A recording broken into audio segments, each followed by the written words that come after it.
कसं काय मंडळी, मजेत ना? मजेतच राहा, स्वस्त खा, मस्त राहा. श्री स्वामी समर्थ रेसिपी विथ शीतल डोंगरे या चॅनलमध्ये तुम्हा सर्वांचे स्वागत आहे.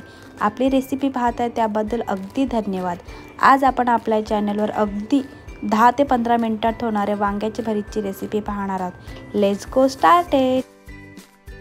हल्ली गरमी इतकी वाढली आहे ना की किचनमध्ये अगदी झटकेपट कशी रेसिपी तयार होईल याची वाट आपण पाहतो, नाही का?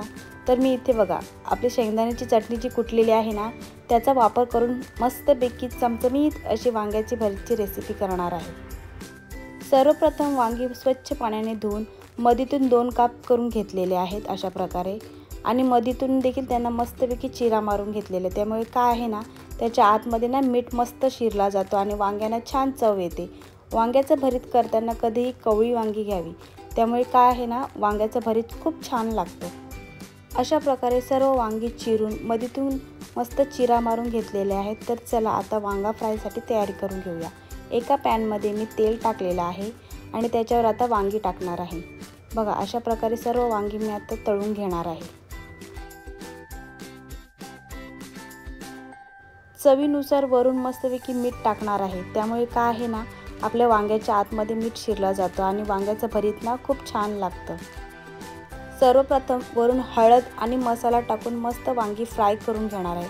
आणि नंतर आपण जो शेंगदाण्याची चटणी आहे ना ती नंतर एक एक वांग्याला मस्त स्टफ करणार आहोत. अशा प्रकारे वांगी ना मस्त परतून घेऊया.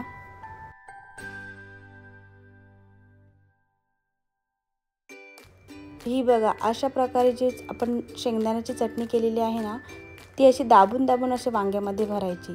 त्यामुळे काय आहे ना, आपण जेव्हा वांगा पाळतो ना तेव्हा ती चटणी आहे ना ती खाली पडली जात नाही आणि मस्त वांग्याला चिपकून राहते.